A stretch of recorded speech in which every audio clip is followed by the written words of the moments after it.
Asia aboya mobibia jo emamakwaba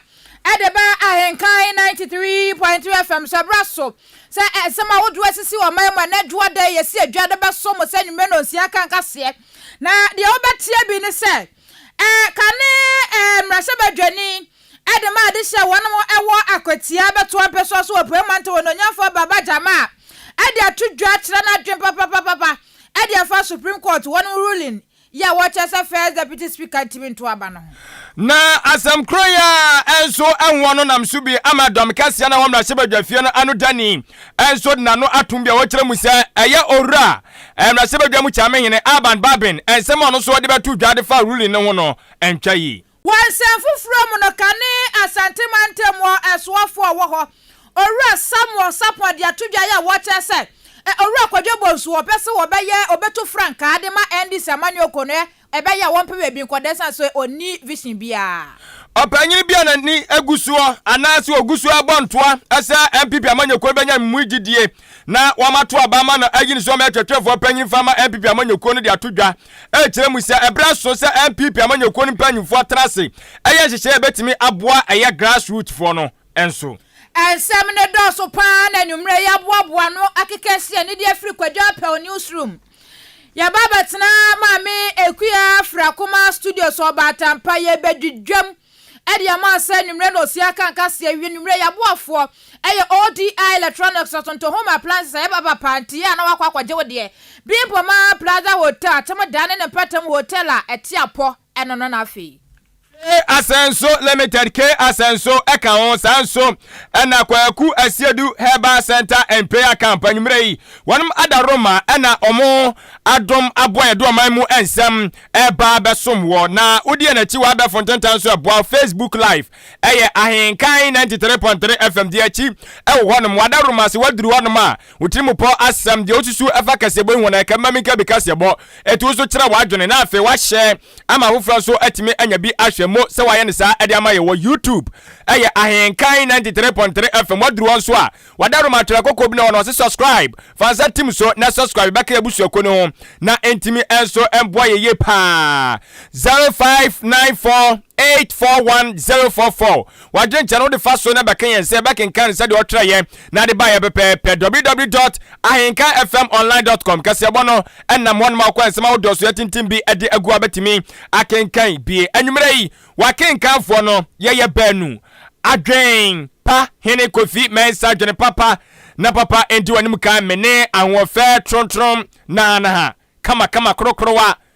Ambassador Queen Mada eye Akosia Adepa Dumas Information Centers awudu edidi so agiatum edi adanse se Ahenkan Kasiebo ne nokore trodododododo ene ade som temamufo anu ntinya de so besisi ade hyenem aso ewo ho wonmo trem ewo apoe mantamu bunu mantamu ana asante mantamu anwumrei wonom sambanie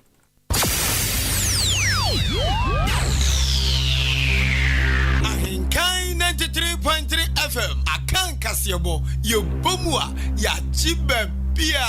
anuti Kasiebo mubati ankan ewo End Time Information Center Achim Asanteman Kwasiapia online radio ewo Asanteman Temu Kumase Aluma Suta Information Center ewo Jiwani Kwanta God's First Information Center Achim Betnase Alternative Information Center o Yausero Kanyame Information Center ewo Achim Achikrum Cooperative Information Center ewo Achekrum Die yesu tumi ye Information Center ewo Achim Dwaha Awurade na ye Information Center Achim Apreku Gode waye boafu Kojokome eye David Ba Information Center Dimpa Information Center Achim Asane Kosiewa ewa Kosiewa krom Osono Information Center ewa Achim Esam Abnasemai Information Center wachim abnase Nyamene Hine Information Center wachim Ofosukrum Ena Nyame Asam Information Center wo Achim Krobase eye Nida Sonia Awurade Prince of Peace ewa Strasi Somoa Heba Information Center so som se twitwe ewo Achim Dan Intiamwa Junction Peace Information Center Wakokobe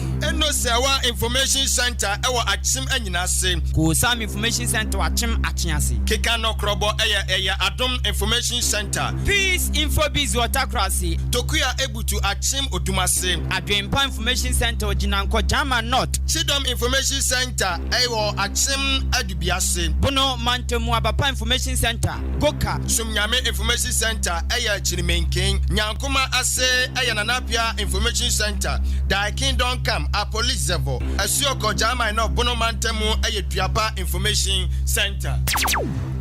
Anyumrei se ubutu Achim Atiase a otienka ewo Atiase hene Information Center. Costa Barber Shop ewo Achim Manso. Edin Trom ewo Achim Kokoben. Na Adom Achim Mafram. Mempasam Achim Asane Pisco. Enyinam Kotoku. Achim Atopa eya Repent. Roya ewo Achim Teshiman. Mejefo Tiase Achim Labikrom. Omega Information Center ewo Odan SD. Ajapa ye junction ana won mu nyina enso abiabiem wo so eya Shenkani ba bia wa biem a wotie ye bia so ye ma wa mo afei adeshimama jiwasum ensam ni mu enkyeremu eni ye se ensam na se ye ko eya mrahye badwafie na ye dum mrahye badwafie a woni panani abre a wogira pawaso a hokasa eye opanyina no na ye mrahye badwani di ma de hye no mo eya soame abato mpesua so wasante mantamu wa mrahye badwafie wono ana eye opanyina wotua dom tetete no ano afenso wa ban mo wono ana ye osoafo a wono ana hwe eye mrahye badwafie dwumadie ne wo mo entotoye eso parliamentary affairs no onimonyamfo se chemensa bonsu opanyini no ane okasa ne nani abre pa wase ye no nwanwa eye ne se eye wono akasa ne mrahye badwamu chamehene owura Aban Kingsford Babin edi nsem bi atodwa kyeremu se Supreme Court akwasetena edi ababa todwa kyeremu se eye ne deputies no wono mo akonya so omo so eto aba wo mrahye badwafie wa bra wono mo edi ano baba ye bi ewa asem bi na akoba se wase ye kyere ye na adwene anu nti speaker se wonte ase afi kra speaker se kyeremu se na nado dan kwa Akufo-Addo Ghana man panyine edi na no atomu bia wono nani agye so wo eye Supreme Court abase se o mabɔ modern pa asem no ba bia se fa na fa nti wono wonte ase ne kokwa apai ena owura eye onimanyamfo se chemensa bosu kyeremu se owura ababa be boa paye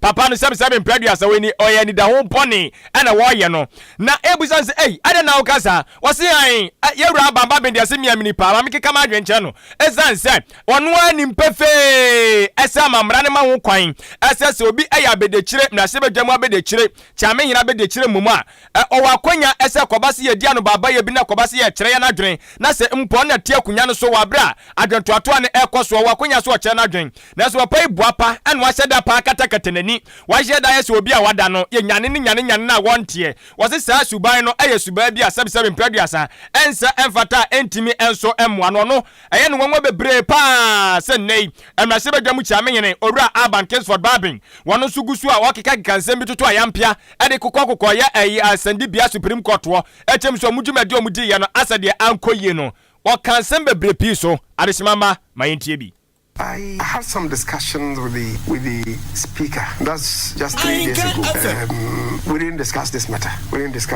I remember some time back, some statement was attributed to him, and he came to deny that it didn't come from him. I think these are early days yet. I'm looking at the language that has been employed. I don't want to believe that it's from the speaker, and I've even asked him, I sent some message to him inquiring whether this is from him. He's not responded yet, so I'm not able to comment on that. I have always insisted that the deputy speakers cannot be denied their vote, and some people have argued that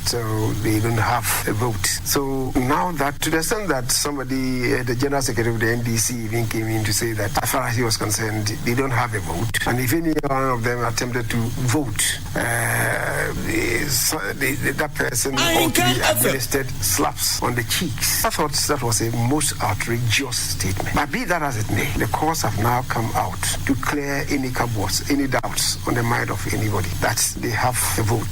AHENKAN933FM. Ane awuti ye ayo panyina wo yemra sebedwane di made hye no ma omo so ame abato mpesua so asante mantamu mra sebedwafie dom tatete wo no no ane tua wo no ma no afe wa ban emu no no na ye osoafo a wo hye mra sebedwafie dwumade ne ntotoye eso parliamentary affairs no onimonyafo osei chemensa bonsu abusua ya to anwumre no sia kan kasia no so de ati wa ba fontenta no so a YouTube AHENKAN933FM subscribe and click adoma no so adoma no be bon kaye Facebook so yededem AHENKAN933.3FM for comment no go uwia na wa share na onua nya bia hwe na wa like page ne kama de ama wa dwenkyere kora na betim de afa SMS e de abrɛ 0594841044 0594841044 e bekenkan kama e de ama wo na kanemra se bedwani ede ma de hia wonom ewo de nchembo de so na sakoti abeto ampeso so opue mantemwa da mu kromo no nyafo baba jama ede atudwa ya wo chese o wono no wote se Supreme Court ede wonom nsam de ababonte wo mo chese ayi first deputy speaker na second deputy speaker wonom ebetimi ato abo abra wo mo preside no no kra no na eye no wanwa ye pa na wo cheche nsam na wo chese oh en wanwa na asem na wo hu ya na se niam wote de fa hono na abone pusa esa se wo ka wono tusu se lawyer fo akuku dama wono mo ewo Supreme Court nka wo mo timi ma mekasa ati se lawyer obri buahemo ebeka sanso na so no krapo na en wanwa se dia nka osi hu lawyer obri buahemo se dia wo made sua ne wo made nimo no esitia nka wo mo ma mekasa asem we esa speaker be de kirefo no wo metimi ato aba ebi mo de kan wo chese hwe wo hwe Ghana ya constitution na ya ma mra na eno no enseme wo mo na nya no na lawyer fo no edidi dwuma eno kra de wo hwe emra se bedwa fie na wo mankasa ejina wo mo na so wo mankasa betibi atoto niama ede ama wo mo ho emra se bedwa fie fo no ya ekuo bi a ene wo koduru wo no ma wo no na ehye mra de ama Ghana na Ghana fo edi so ne ade enti na ni kwa se Supreme Court judge fo na lawyer fo no kra ede wo mo no ebetoto nsem we mo de fa parliamentary fo na se parliament wo ensem wo no nyafo baba